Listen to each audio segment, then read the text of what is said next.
Hello everyone, I'm Mohamed, And I'm Judah. and you're watching TCS News, your source for updates, events, and highlights throughout the week at this community school. Today, we head to Brazil, where the COP30 Climate Change Summit was held. Before we jump into this year's conference, let's talk about what COP actually is. COP stands for Conference of the Parties, which began back in 1995 in the United Nations Framework Convention on Climate Change. COP conferences bring together world leaders, scientists, environmental groups, youth activists, business leaders, and more. Basically, if you're connected to climate issues, you're there. Over the years, these conferences have produced major global agreements such as the Kyoto Protocol, which first set emission limits, and the Paris Agreement, which aims to keep global temperatures below 2 degrees Celsius and ideally 1.5 degrees Celsius. Each COP focuses on three major goals: mitigation, which means cutting greenhouse gas emissions; adaptation, which is about preparing countries for climate impacts; and climate advancing, giving support to developing nations so that they can move toward greener, more sustainable economies. Another important concept from COP is common but differentiated responsibilities. This means everyone must fight climate change, but not everyone is equally responsible. Countries like the US and Europe have contributed far more emissions historically, so they're expected to take a bigger role. And the global south, with countries like Brazil, need support because they're hit harder by climate change. This year's COP30 is especially important as the world is dangerously close to crossing the 1.5 degrees warming threshold. Scientists warn that rising above that level could lead to extreme weather, crop failures, and ecosystem collapse. That's why more than 190 countries met in Brazil to push for stronger commitments, protect ecosystems, and reduce fossil fuel dependence. Hosting it in Brazil is also significant because the Amazon rainforest, often called the lungs of Earth. But here's where things get complicated. The United States, which is the world's largest historical emitter of greenhouse gases, did not send any high level representative this year. Instead, California Governor Gavin Newsom attended. While he supports climate action, many countries were disappointed that the federal government wasn't more present. This raises concerns that the US might not be fully committed to its climate promises, which is a big problem because global cooperation depends on major emitters taking the lead. Another major topic at COP30 was the powerful movement from indigenous communities. Many indigenous protesters rallied outside the conference, demanding representation and respect. They're frustrated that the meeting is happening on their land, while they feel their voices aren't being heard, especially as oil companies continue to exploit the Amazon. Indigenous leaders have also pointed out the hypocrisy of world leaders flying in private jets, building large conference spaces in fragile economies, and then claiming to protect the planet. It's a huge trust gap between indigenous people and global leaders. I, for one, think they need to collaborate. Indigenous people have been protecting the environment for thousands of years. They are the true guardians of the Amazon. Without their involvement, real climate progress will be almost impossible. I agree. I think we need to lessen our usage of fossil fuels or make it more climate friendly with the help of different people from different backgrounds, especially those indigenous to the land. And just because we're students doesn't mean we can't make a difference. There are so many ways people like us can get involved in climate action, such as joining environmental clubs or starting one at school, learning more about climate science, supporting groups that fight for indigenous rights, reducing energy and water use, reusing and recycling responsibly, participating in cleanups or tree planting events, and most importantly, spreading awareness. You don't need to save the world in one day. Small actions create big change when everyone participates. COP30 reminds us that the climate crisis isn't just a topic for scientists. It affects our weather, our food, our health, and our future. And even though there are disagreements and challenges, conferences like COP are important because they push countries to work together instead of fighting separate battles. Hopefully, the next conference will see stronger leadership, more unity, and more action. And hopefully, we can get closer to protecting the planet we all depend on. Now, let's move on to some TCS news. On Wednesday, we all went to the Walters Art Museum and split off into groups between the ninth grade and 10th graders to explore the museum. Before we went to the main museum, though, we had a conversation with a volunteer about the history of the museum. During this talk, we learned about the founder of the museum, Henry Walter, was a Confederate around the end of the Civil War and fled the country and feared that he would be arrested. He traveled to France, where he met an artifacts trader who got him into architecture dealing and later came back to the States and opened up the Walters Art Museum. Us ninth graders went with Mr. Tom and explored the ancient Egyptian, ancient Roman, ancient Muslim, and ancient Indian exhibits. I think my favorite exhibit was the ancient Muslim exhibit since we got to see a lot of things we talked about in world history class and were able to see better pictures of leaders and their massive amounts of wealth. Meanwhile, the 10th, 11th, and 12th graders had a completely different experience. Our art and technology professor, Mr. Craig, challenged us to an hour scavenger hunt that sent us across every level of the museum. Each group got a sheet of paper with artworks we had to find, and once we spotted a piece, we had to take a picture to prove it. As a student in the art and technology course, this part really helped me see everything we've been learning in class happening in front of us from composition to scale to medium to contrast. We weren't just reviewing vocabulary, we were identifying them in real paintings, sculptures, and artifacts. The scavenger hunt forced us to slow down and really look at the details, asking questions like how big a piece was compared to the room, what materials the artist used, how the elements were arranged to pull your attention, and even how technology played a role in preserving or displaying the art. With only an hour, we were rushing but focused. And it made the museum feel less like a place you walk through and more like a place where everything has something to teach us. I'm glad we were able to go to the Walters Art Museum and really take the time to see different artwork from different periods of time from around the world. Much appreciation to Mr. Craig for giving us this opportunity. Speaking of creativity, on Thursday we had another exciting theater session at the Lyric, and this one really pushed our creativity. We kicked things off with a full body tap warm up to wake ourselves up and get everyone loose and energized. Right after that, we moved into the prop imagination game. Each of us was given nothing but a simple piece of tissue. Our challenge was to turn it into something completely new. The tissue became a flag, a handkerchief, a pizza, etc. Basically anything our imagination could stretch far enough to create. Next, we split into groups for an emotion-based acting activity. Each group got a situation where we had to express super strong feelings, either being really mad or really happy. Some groups went full dramatic, some went for comedy, and some did both at the same time. It made the room loud, creative, and honestly pretty fun to watch. Then came one of the best parts of the day, freeze dance with a twist. We danced to the music like normal, but every time the music stopped, someone was chosen to start a sense of, oh my gosh. They had to say it in a specific tone, happy, sad, annoyed, disgusted, shocked, anything. Their final dance pose had to match the emotion too. And it didn't stop there. Other people were picked to jump in and continue the moment, building off whatever the first oh my god set up. It led to some hilarious scenes, some dramatic ones, and a lot of laughter. Finally, we finished with a writing relay. Everyone had a couple minutes to add a prompt before passing it on to the next person. Before time ran out, this made the plots unpredictable but super creative. Once our prompts were finished, we used them as the foundation for the performance we'll be creating next class. In groups, we chose our characters, the conflict, something that will make the world a better place, and a final element to tie our ideas together. It gave us a solid blueprint for the scenes we'll be acting out. I really enjoyed the seminar. I had lots of fun while also learning how to express myself more in theater. We also got to meet Mr. Tyler Hoffenberger, who has been appointed as the first ever Vice President of Branding and Innovation at the Lyric. Thank you to the Lyric, Mr. Mitch, and Mr. Tyler for giving us the chance to learn, create, and explore theater in such an awesome space. And while we were learning through theater, we also learned through a lot of conversation this week.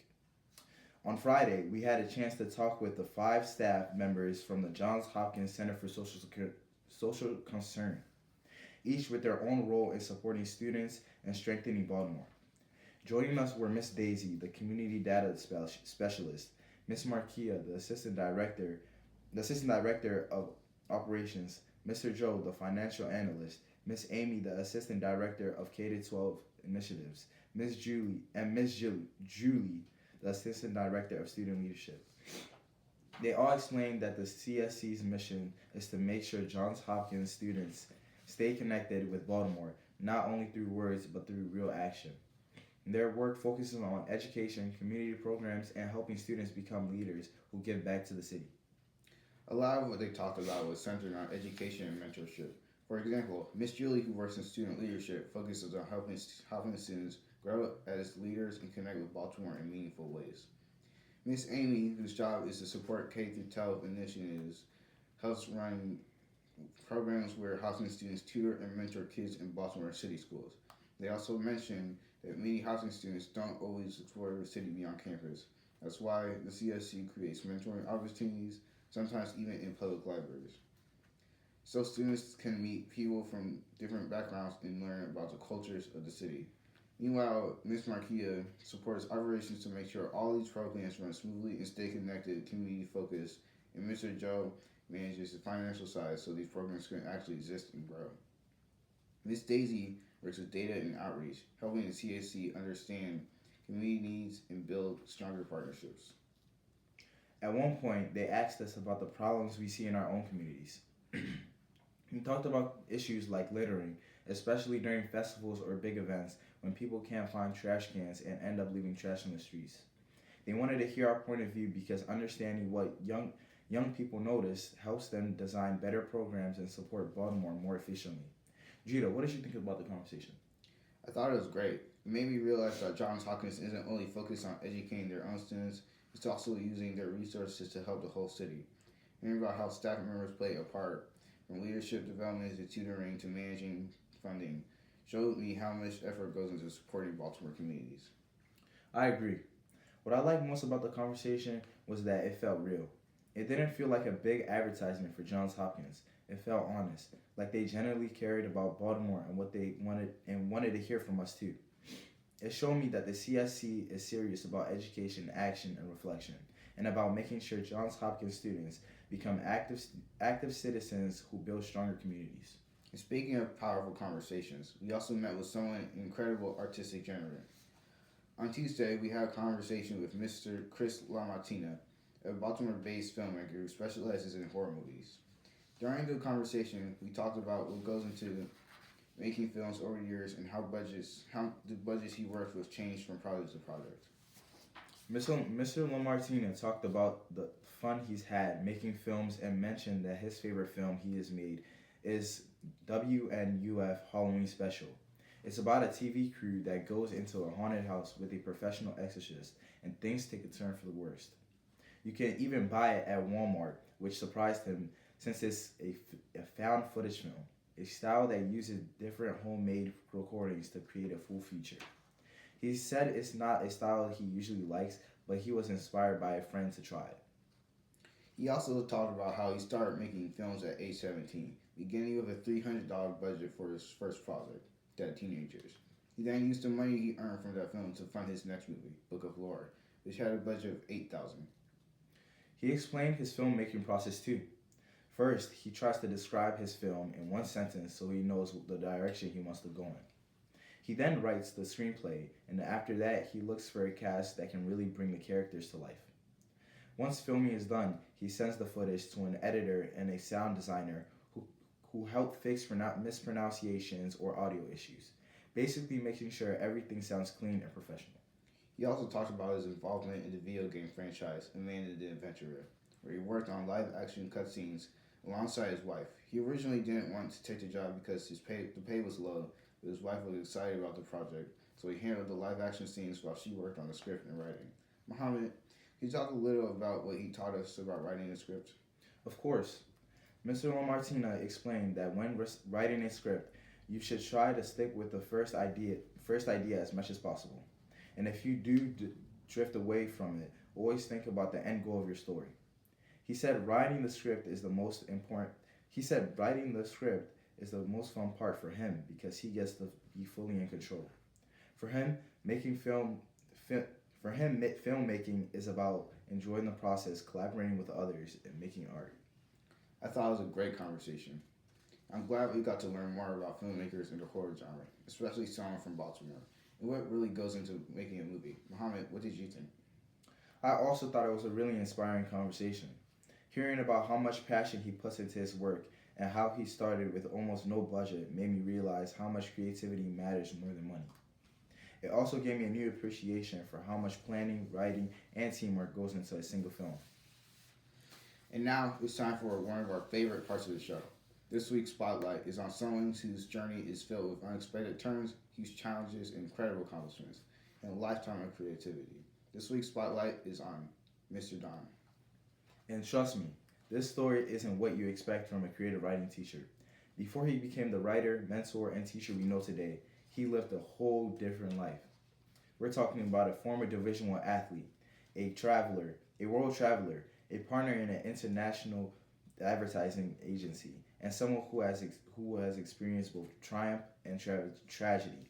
So let's take you to the life of a man who's lived many chapters, and somehow they led him all right here to us, the community school. Let's start at the beginning. Mr. Don grew up here in Baltimore long before he knew anything about the community school. In fact, he only learned about this place through his wife. She knew someone connected to TCS, mentioned it to him, and in a simple moment ended up changing his future. Back in high school, he was completely different. If you asked him what his interests were back then, he'd say sports, sports, and more sports. That was his life. He played football, basketball, and tennis. And he didn't just play football, he excelled. He was a fullback, powerful, fast, and talented enough to earn a Division I scholarship to Rutgers University. A lot of people don't know this, but several NFL teams were actually contacting him. That was the level he was playing at. His future looked like football, and maybe more football. But then, senior year, everything changed. One hit, one moment. A devastating knee injury. That injury ended any shot at the NFL. It was heartbreaking. Turning point because everything he had worked for in sports disappeared just like that. But here's the important part. Sometimes the biggest setbacks lead to the biggest transformations, and that's what happened to Mr. Don.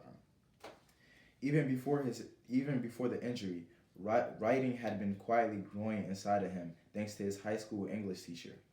They kept journals in class, and that's when he first realized he enjoyed writing. He didn't know it yet, but that spark would eventually become a whole new career. In college, while dealing with the end of football, he got more interested in advertisement, the perfect mix of creativity and communication. Writing became a way for him to understand the world, a way to think, and eventually a way to build a career. After graduating, he took a chance. He went to New York City with just his writing portfolio. He didn't have a steady job yet, just ambition, talent, and hope. He started as a freelance writer in advertising, but he worked hard, built a strong portfolio, and eventually landed a job in an advertising agency. But at the same time, life outside work was intense. He got married young. He and his wife had twins, and tragically, one passed away prematurely. On top of that, the pay in advertising wasn't great. He had to support his family, and while dealing with grief, struggle, and stress, it wasn't easy. But he kept going. He stayed determined, and that resilience is something you can still feel in him today. After 10 years in New York, Mr. Don moved his family back to Baltimore. He joined another advertising agency, worked for a decade, and eventually became a partner in the company. Pretty awesome, right? But things get better. The agency was international and needed someone to help the business build overseas. So they asked Mr. Don. He moved to London? And he did. In London, he spent 10 years traveling across Asia, Europe, and Africa, meeting new cultures, working with international teams, and gaining experiences most people only dream of. After all that success in travel, he decided to return back to Baltimore. His wife's father had become ill, and he had a grandson, so family brought him home. Back here, he started mentoring. He ran writing workshops with prisoners and people recovering from addiction. He helped people use writing to understand themselves, to heal, and to grow. It's powerful work. It shows just how much heart he has. Eventually, he started looking for someone new to mentor. His wife mentioned the community school, and the rest is history. When he met with Mr. Tom, he was told we weren't really looking for mentors. So Mr. Tom asked him, well, what else do you do? And Mr. Don said, I write. That one answer opened the door to a whole new career. Just like that, he became the creative writing teacher at TCS. He didn't plan it, didn't expect it, but he's been doing it for 18 years now. And according to him, teaching has been one of the most rewarding parts of his entire life. I think it's so interesting that you don't know what you're going to do with your life until you do it. And it may be something completely different than what you thought it would be. What makes Mr. Don's story so inspiring is how he constantly reinvented himself. Athlete, writer, advertiser, international partner, mentor, teacher, every single time he changed his path. He didn't give up. He adapted. So I'm so grateful that he's our writing teacher. All right, now let's show some appreciation for the people who brought in lunch. Thank you so much to Miss Miriam, Mohamed's mom and sponsor, and Miss Astan, Mohamed's sister, for the delicious zame, juice, and fruit cups on Wednesday. Everything was amazing. Thank you to the Lyric for the Chick-fil-A chicken sandwiches, fries, fruit snacks on Thursday. We always enjoy visiting once a month. A big thank you to Miss Lisa, Jason's mom, for the great chicken tenders and mac and cheese on Friday. We really appreciate it. Thank you, Miss Shakira, Corey's mom, for the yummy pizza on Monday. It was a perfect lunch. Thank you, Miss Jacqueline, Corey's grandmother, for the rotisserie chicken and salad on Wednesday. It was delicious and we're grateful. That wraps up this week's edition of TCS News. See you Bye. next week.